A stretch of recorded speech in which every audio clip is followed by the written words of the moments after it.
Well, here we are at the top of Avoca beach, and I thought it was time to give a PEP 11 update. It's now almost the end of March, and things are about to happen in this space.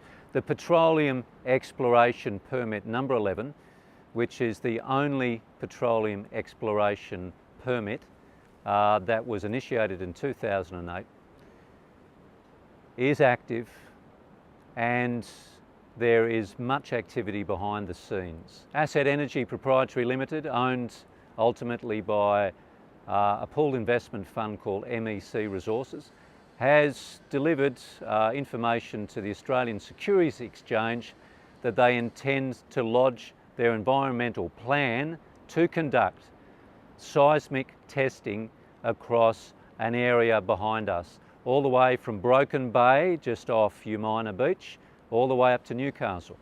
Now, we've known this is happening, and they're working very hard to put that proposal together. The new part of the proposal is an expansion of an application for an expansion to their 500 square kilometre test area.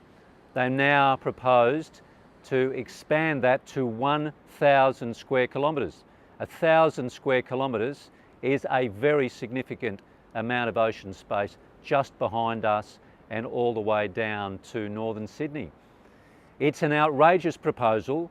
May I remind you that every council from Newcastle all the way down here to the Central Coast is dead against this, unanimously has voted it down in the Central Coast case twice. Labor, Liberal, Independent councillors voted it down twice, put their protests in on this proposal. The New South Wales Liberal government and the Parliament of New South Wales have voted this down and asked this in question time to stop. It's ignored. It's gone up to the federal area because it's in primarily a federal jurisdiction. So, of course, you know, a couple of months ago we went down to the Prime Minister's office and asked the Prime Minister to, on a unity ticket with Labor, Liberal, Greens and Independents, with the council behind them, to cancel PEP 11. Of course, that didn't quite work. There's much chaos inside the government, and that hasn't worked.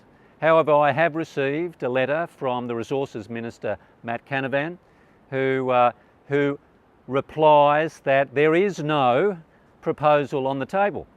Well, Matt, we know there's no proposal on the table, but what you know, and everybody in our community knows, there is a vast expanded proposal just about to be lodged to NOPSEMA, expanded to 1,000 square kilometres for seismic testing before the oil rigs and the gas rigs go in.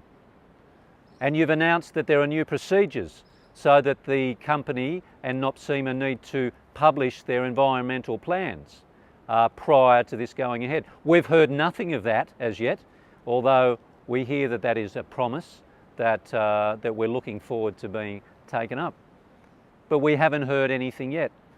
And yet, behind closed doors, this proposal goes from strength to strength. And the community, again, is held in the dark.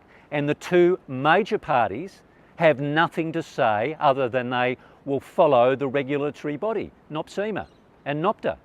But this isn't good enough. We don't want this petroleum exploration permit anywhere off the most pristine coast in New South Wales. We don't want it off Sydney. We don't want it off the Central Coast. We don't want it off the Hunter or the Illawarra.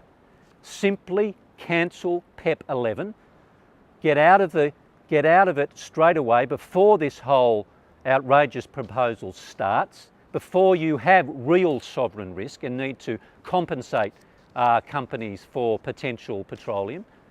Cancel the petroleum exploration permit before it goes any further.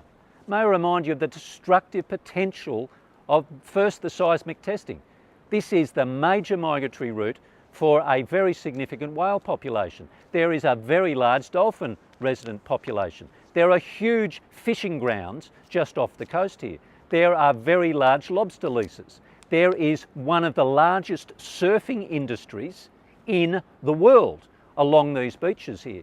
And of course, there's the diving industry and the tourist industry that come to flock to our beaches. These tests put that in risk, and very real risk.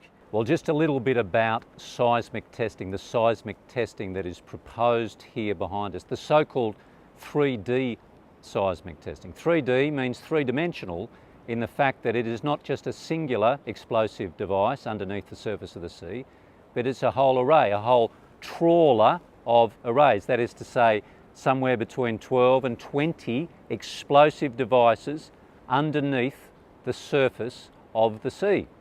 And they are carried along behind a trawler, and those explosive devices go off every few seconds. And they go off every few seconds for up to 24 hours, 48 hours at a time. What we do know is everything underneath each of these 20 explosive devices is killed. All plankton is killed. This is in the research documents. All small fish are damaged and ultimately die. These things, you imagine 20 explosive devices going off. Now, I'm reticent to use this language, but I can't find anything more to say than this is carpet bombing the ocean floor and the ocean sea column off the Central Coast. 1,000 square kilometres of carpet bombing high explosive devices underneath the surface of the sea. Everything underneath it will die. And I know the research says as well that in small areas, the plankton and the fish, everything recovers and comes back. But we're not talking about a small, limited area. We're talking about 1,000 square kilometres off the most pristine coast of New South Wales. The fishing grounds, the whales, the dolphins, the crustaceans, the prawns, the lobsters. Now, this is a very real risk that has never been researched before, and therefore NOPSEMA is not obliged to look at it.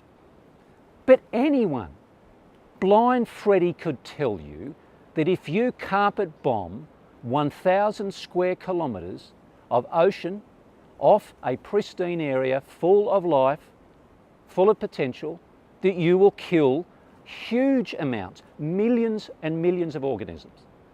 And you do that speculatively to potentially find oil and gas. People get upset about the huge fish deaths in the Murray-Darling Basin, millions of fish that died. It was a significant mismanagement of our water resources. But in this case, we have a deliberate proposal to kill 1,000 square kilometres worth of marine life. This isn't mismanagement. This is deliberate proposals to kill that marine life for potential risky oil and gas exploration.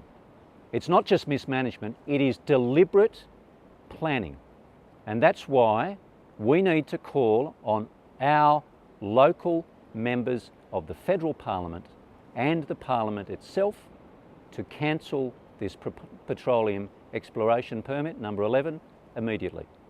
Do not allow this to proceed. It's not just mismanagement, it's deliberate planning. And we need to ask, why in God's name would a Labor and Liberal government work together to allow petroleum rigs and exploration off this most pristine coast? We're asking both those parties, both the candidates here in Robertson in particular, to come together with us on a unity ticket and cancel PEP 11. Not just stop this proposal, cancel PEP 11. So we don't need to have any of this ludicrous proposal from other companies into the future. Now, we know that you all personally care about the coast. We've heard from Lucy Wicks and for Anne Charlton that they care very much about the coast and they don't believe it will go ahead. However, they're very happy to allow the proposal to be put forward. The big parties need to look closely at themselves on behalf of their communities, of their councils, of their state governments, and cancel PEP 11 once and for all. Don't carpet bomb the ocean floor off the Central Coast, off the northern beaches, off Newcastle, stop it. Stop it. Just cancel PEP 11. It's simple. Thank you. Authorised by David Abrahams, Kilcairn, New South Wales, independent candidate for the seat of Robertson.